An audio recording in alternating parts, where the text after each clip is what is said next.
Bienvenue. Aujourd'hui, on se penche sur une question que de plus en plus de monde se pose en Israël. Comment lancer sa propre activité, son side business, tout en gardant la sécurité de son emploi de salarié? C'est une stratégie super intéressante pour diversifier ses revenus et on va voir ensemble comment s'y prendre, pas à pas. Parce que soyons honnêtes, la question de fond, elle est là. Dans l'économie actuelle, est-ce qu'on peut vraiment être serein en ne comptant que sur une seule source de revenus? C'est ce qui nous pousse à réfléchir différemment.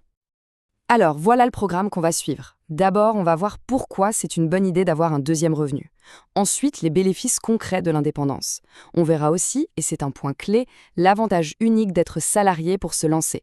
Puis, on passera aux étapes du lancement, comment gérer ce double statut, et pour finir, quel est le tout premier pas à faire. Allez, on commence par la base. Pourquoi chercher un deuxième revenu? Il faut voir ça moins comme un bonus et plus comme une vraie stratégie pour sécuriser son avenir financier. En fait, le constat est assez simple. L'économie bouge vite, elle est imprévisible. Et dans ce contexte, mettre tous ses œufs dans le même panier, c'est-à-dire ne compter que sur son salaire, eh bien ça représente un risque que beaucoup cherchent aujourd'hui à maîtriser. Ok, on a compris le risque, mais au-delà de la sécurité, quels sont les vrais bénéfices? Parce que lancer sa propre activité, croyez-moi, c'est bien plus qu'une simple ligne en plus sur le relevé de compte. Concrètement, les avantages sont vraiment multiples. Bien sûr, il y a le revenu en plus. Mais il y a aussi la flexibilité, le fait de maîtriser son propre temps. Il y a le potentiel de voir un petit projet grandir. Il y a aussi des avantages fiscaux non négligeables. On peut déduire pas mal de charges. Et surtout, on développe de nouvelles compétences, ce qui est hyper valorisant. Alors là, on va aborder une idée qui peut sembler un peu contre-intuitive. On pourrait penser qu'être salarié est un frein. En réalité, c'est peut-être la plus grande force pour se lancer dans l'entrepreneuriat. Il faut le voir comme ça. Le salariat, c'est un filet de sécurité exceptionnel. Le risque financier est quasi inexistant puisque le salaire continue de tomber et de payer les factures. On peut très souvent démarrer de chez soi, ce qui veut dire zéro frais de bureau et la possibilité de déduire une partie de son loyer ou de l'Arnona. Et ça permet de tester son idée, de grandir à son rythme, sans la pression de devoir en vivre tout de suite. Bon, maintenant qu'on a compris le pourquoi, passons au comment. Pour que ça ne paraisse pas insurmontable, on va décomposer le lancement en deux grandes phases très claires. C'est simple, la première étape, c'est la planification, la stratégie. On pose l'idée, on réfléchit.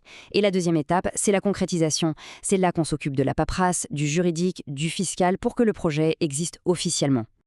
La première phase, la réflexion, elle est absolument cruciale. Il ne faut surtout pas la négliger. C'est le moment de choisir son activité, bien sûr, mais aussi d'analyser un peu le marché et surtout de planifier comment on va gérer son temps.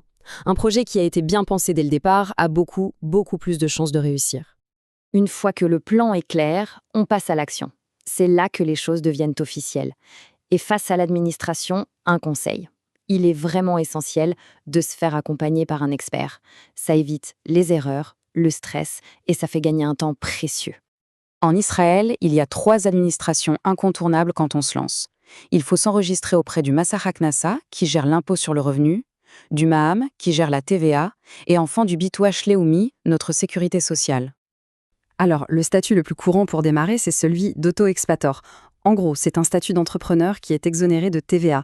Son énorme avantage, c'est que la gestion administrative est vraiment très simple. C'est parfait pour commencer. Pour le SECPATUR, il y a un chiffre clé à retenir. 120 000 shekels. C'est le plafond de chiffre d'affaires annuel pour 2024.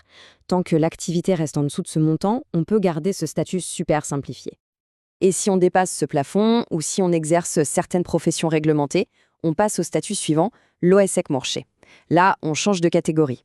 L'entrepreneur est assujetti à la TVA, il doit la facturer et la gestion devient un peu plus complexe. Ce tableau résume parfaitement la situation. D'un côté, l'OSEC Patour, idéal pour démarrer, pour une activité modeste, avec une paperasse minimale et pas de TVA à gérer. De l'autre, l'OSEC Mourché, fait pour la croissance, pour travailler avec d'autres entreprises, mais ça demande une gestion plus rigoureuse. Ok, l'entreprise est créée. Maintenant, le grand défi du quotidien, c'est de jongler entre les deux casquettes, celle de salarié et celle d'entrepreneur. C'est un véritable art de l'équilibre. Et pour que ça fonctionne sans s'épuiser, il y a quelques règles d'or. 1. Une gestion du temps hyper rigoureuse. 2. Une compta impeccable dès le tout premier jour. 3. On sépare bien les finances avec un compte bancaire dédié à l'activité. Et 4. Le plus important, on préserve son équilibre personnel pour ne pas finir en burn-out. Et ce point-là, il est vraiment essentiel. L'administration israélienne, elle peut être compliquée. Essayer de s'y retrouver tout seul, c'est la porte ouverte au stress et à des erreurs qui peuvent coûter cher. Se faire accompagner par un pro, ce n'est pas une dépense, c'est un investissement pour la tranquillité d'esprit et la réussite de son projet. On arrive maintenant à la conclusion. Après tout ça, quel est le premier pas concret à faire pour passer de l'idée à l'action? En fin de compte, se lancer en parallèle de son job est une démarche vraiment intelligente. Le risque est maîtrisé et le potentiel, lui, est immense. Le plus difficile, c'est de faire ce premier pas. Mais une fois qu'il est fait, il ouvre la porte à un tout nouveau monde d'opportunités. Au final, la vraie question n'est plus de savoir pourquoi ou comment, mais plutôt quelle est cette ambition, cette idée qui sommeille en chacun et qui ne demande qu'à être concrétisée.